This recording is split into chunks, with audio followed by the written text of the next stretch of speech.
Welcome to our in-depth analysis of Robert Southey's poem, The Inchcape Rock. In this video, we'll delve into the life of the author, explore his famous works, dissect the poetic devices employed in this poem, examine its structure and form, and provide a thorough summary. Let's start.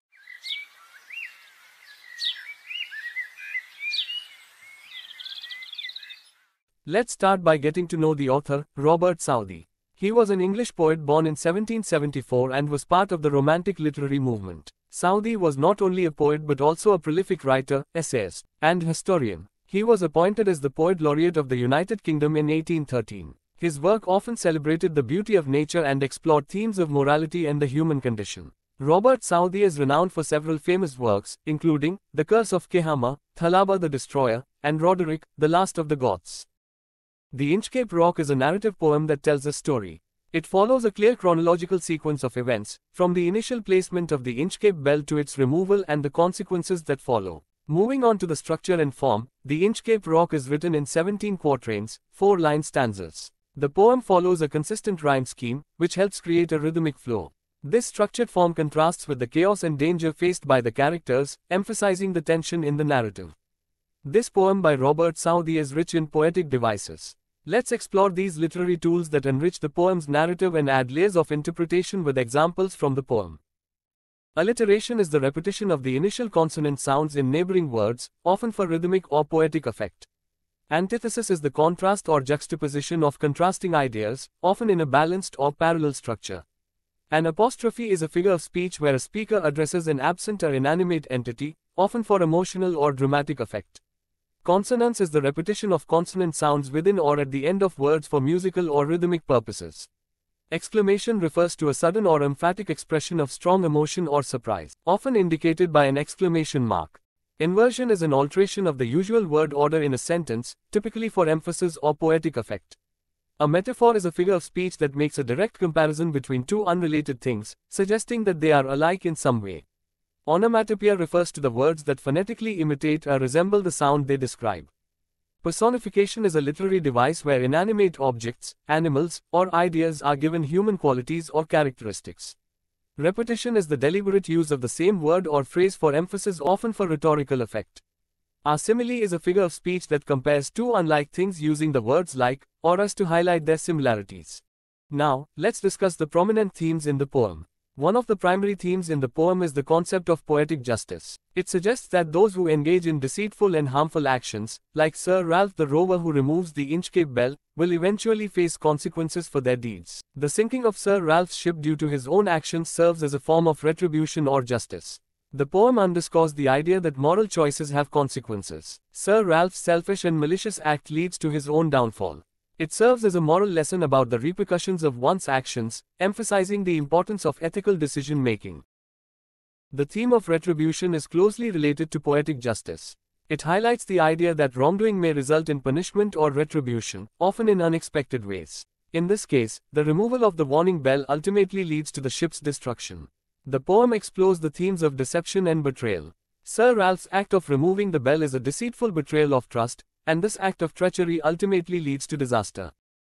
The poem highlights the formidable power of nature, as seen in the destructive force of the Inchcape Rock. Nature is portrayed as a powerful and unpredictable force that can bring about both peril and justice. The unpredictability of the sea is a recurring theme. It represents the element of uncertainty and danger in life, reminding us that even the most experienced sailors can be at the mercy of the sea's unpredictability. While not as central as the themes of justice and consequence, greed is a sub-theme. Sir Ralph's desire for ill-gotten wealth drives his actions, leading to the tragic outcome. Before we start the line-by-line explanation of this poem, let's first take a look at its recitation and animation. The Inchcape Rock by Robert Southey. No stir in the air, no stir in the sea. The ship was still as she could be. Her sails from heaven received no motion. Her keel was steady in the ocean. Without either sign or sound of their shock, the waves flowed over the Inchcape Rock. So little they rose, so little they fell. They did not move the Inchcape bell. The abbot of Aberbrothock had placed that bell on the Inchcape Rock. On a buoy in the storm it floated and swung, and over the waves its warning rung. When the rock was hid by the surge's swell, the mariners heard the warning bell, and then they knew the perilous rock, and blessed the abbot of Aberbrothock. The sun in the heaven was shining gay. All things were joyful on that day. The seabirds screamed as they wheeled round, and there was joyance in their sound. The buoy of the Inchcape bell was seen, a darker speck on the ocean green. Sir Ralph the Rover walked his deck, and fixed his eye on the darker speck. He felt the cheering power of spring. It made him whistle, it made him sing. His heart was mirthful to excess, but the rover's mirth was wickedness. His eye was on the Inchcape float.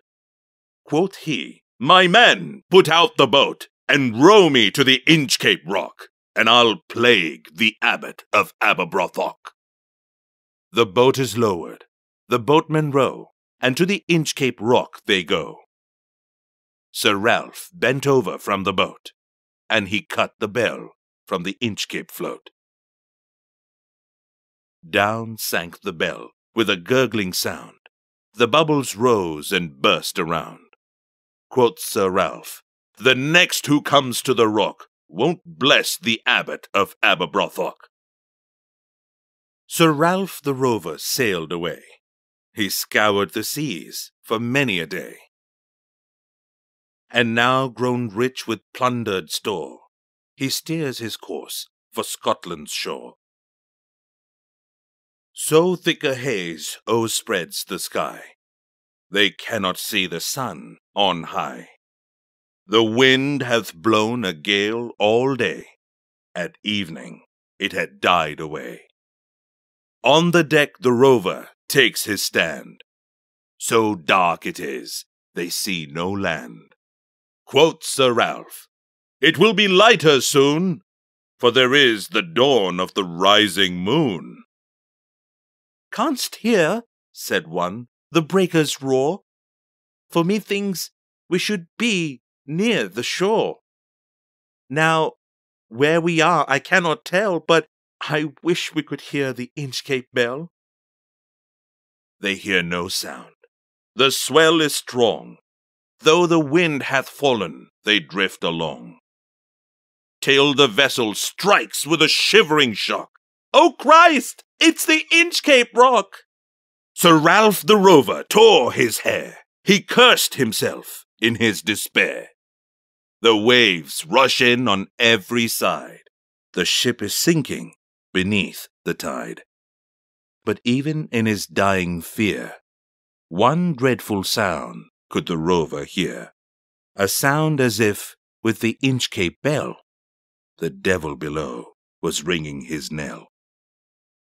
The first line, "No stir in the air, no stir in the sea," sets the scene by describing a complete absence of movement or commotion both in the air and on the sea. The atmosphere is calm and still. The ship mentioned in the poem is completely motionless, emphasizing the quietness and tranquility of the moment. The ship's sails, which would typically catch the wind and propel the ship forward, are described as receiving no motion from heaven, meaning there is no wind to fill the sails and move the ship. The ship's keel, the bottom part of the board that keeps it stable in the water, is described as being firmly fixed in the ocean. This reinforces the idea of the ship's complete stillness. The stanza begins by emphasizing that there are no signs or sounds to indicate any disturbance or collision. Here, the poem introduces the Inchcape rock, which is a submerged reef in the sea. The waves are peacefully flowing over it, suggesting that there is no immediate danger or turbulence. The waves are described as being so calm that they barely rise and fall. This further emphasizes the tranquility of the sea at this moment. The Inchcape bell is a warning bell that has been placed on the Inchcape rock to alert sailors of its presence. The fact that the waves are not moving the bell indicates that there is no danger, and the bell remains undisturbed. The stanza begins by introducing a character, the abbot of Aberbrothock. In the original text, he is described as worthy, which means he is esteemed and respected. The abbot is credited with the placement of the bell on the Inchcape rock. This bell is meant to serve as a warning to sailors of the dangerous reef. The bell is mounted on a buoy, which is a floating object in the sea. During storms or rough weather, the buoy with the bell swings back and forth in the water. The bell's purpose is to ring out a warning to sailors when the waves toss the buoy to and fro. It alerts them to the presence of the perilous Inchcape rock. This line describes a situation when the Inchcape rock is concealed or hidden beneath the rising and falling surges or waves of the sea. Despite the rock being hidden from view, sailors on passing ships could still hear the sound of the warning bell. Hearing the bell alerted the mariners to the presence of the perilous Inchcape rock. The mariners, grateful for the warning, would offer blessings or praise to the abbot of Aberbrothock for placing the bell there and potentially saving their ships from disaster. This line sets the scene by describing a sunny and cheerful day with the sun shining brightly in the sky. The day is characterized by joy and happiness. Nature and everything around seem to be in a state of celebration. Seabirds, likely seagulls or other coastal birds, are flying around in the sky, emitting joyful cries. The cries of the seabirds add to the general sense of joy and merriment on this beautiful day. This line refers to the buoy that supports the Inchcape bell, which is mentioned earlier in the poem. The buoy is visible in the sea. The buoy is described as a darker speck because it stands out against the greenish-blue color of the ocean. It catches the attention of Sir Ralph the rower and his crew. Sir Ralph, the central character of the poem, is on the deck of his ship, walking around. Sir Ralph is intensely focused on this darker spot in the water, which is the buoy supporting the Inchcape bell. He is contemplating it and its significance. Sir Ralph the rower experiences the uplifting and positive influence of the spring season. Spring is typically associated with renewal and new life. Sir Ralph's spirits are so high that he starts whistling and singing. This suggests that he is in a joyful and carefree mood. Sir Ralph's heart is filled with excessive mirth or happiness. He is in a state of elation. Despite his outward display of happiness, the poem reveals that Sir Ralph's mirth is rooted in wickedness. His intentions and actions are driven by malicious motives. Sir Ralph's attention is fixed on the Inchcape float, which is the buoy that supports the Inchcape bell. Sir Ralph gives an order to his crew, instructing them to lower a boat into the water. Sir Ralph intends to be rowed to the Inchcape rock, where the buoy and the bell are located. Sir Ralph reveals his malicious intent. He plans to take action against the abbot of Aberbrothock by tampering with the Inchcape bell. The crew complies with Sir Ralph's orders, and they lower a boat into the water. The boatmen start rowing, propelling the boat toward the Inchcape rock. The boat is headed towards the Inchcape rock, where the Inchcape bell is located. Sir Ralph leans over the side of the boat, possibly to get a closer look at the Inchcape bell or to prepare to tamper with it. In a malicious act, Sir Ralph uses a cutting tool to sever the bell from the Inchcape float, effectively silencing the warning signal. After Sir Ralph cuts the Inchcape bell from its float, the bell sinks into the sea with a gurgling sound. This marks the end of the bell's ability to warn sailors of the dangerous reef. As the bell descends into the water, bubbles rise to the surface and burst. This imagery illustrates the bell's descent and disappearance beneath the waves. Sir Ralph, upon successfully removing the bell, comments that the next person who approaches the Inchcape rock will not offer blessings or thanks to the abbot of Aberbrothock.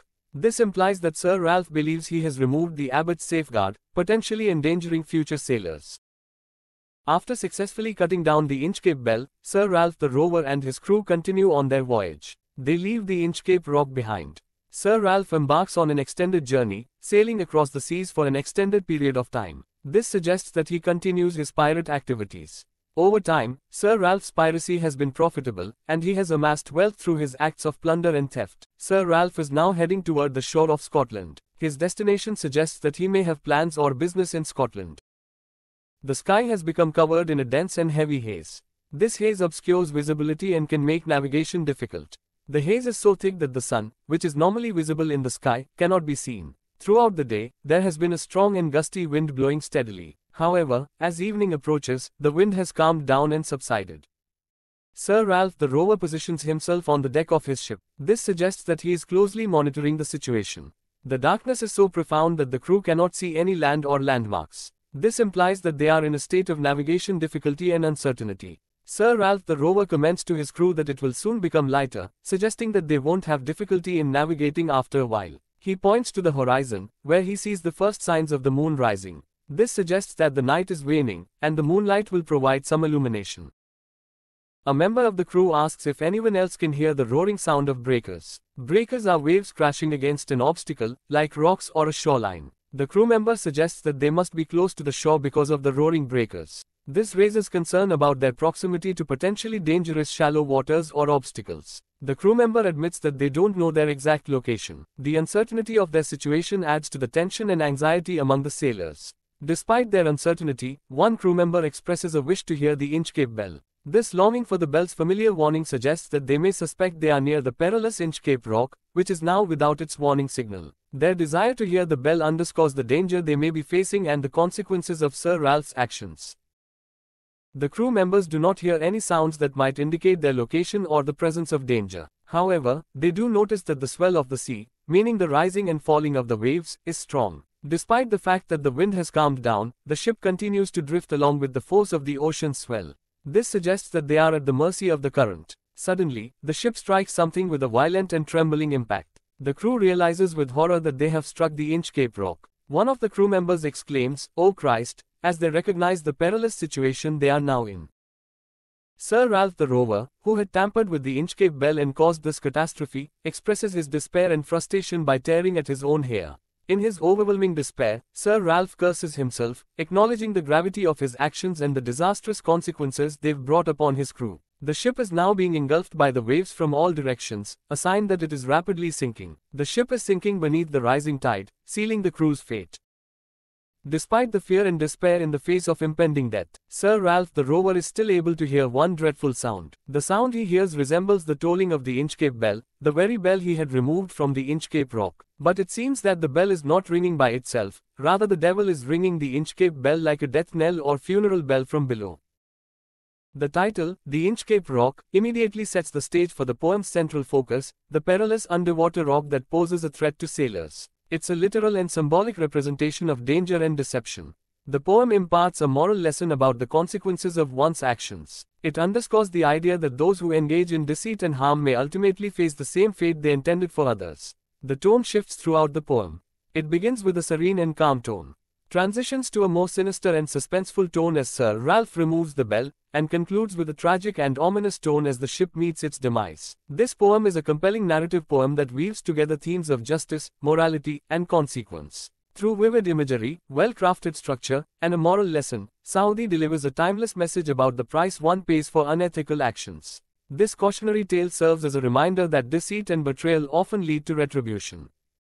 The poem begins by describing a peaceful and still sea, where the ship on the ocean's surface appears motionless. The Inchcape rock, a treacherous submerged reef, lies beneath the waves, undisturbed. The narrative shifts to the past when the abbot of Aberbrothock placed a warning bell on the Inchcape rock. This bell, attached to a buoy, served as a crucial navigational aid, warning sailors of the dangerous reef during storms. The poem introduces Sir Ralph the rover, a wicked pirate driven by greed and malice. Jealous that the sailors and mariners who were warned by the Inchcape bell bless and praise the abbot of Aberbrothock, the rover decides to remove it. Sir Ralph and his crew lower a boat and row to the Inchcape rock. There, he cuts the bell from its buoy, causing it to sink beneath the waves. After cutting the bell from the buoy, Sir Ralph continues his piratical activities, accumulating wealth and growing rich. One day, as Sir Ralph's ship sails through thick haze and diminishing visibility, the wind dies down, leaving the crew uncertain of their location. They fear they are dangerously close to the shore and desperately wish they could hear the Inchcape bell to guide them.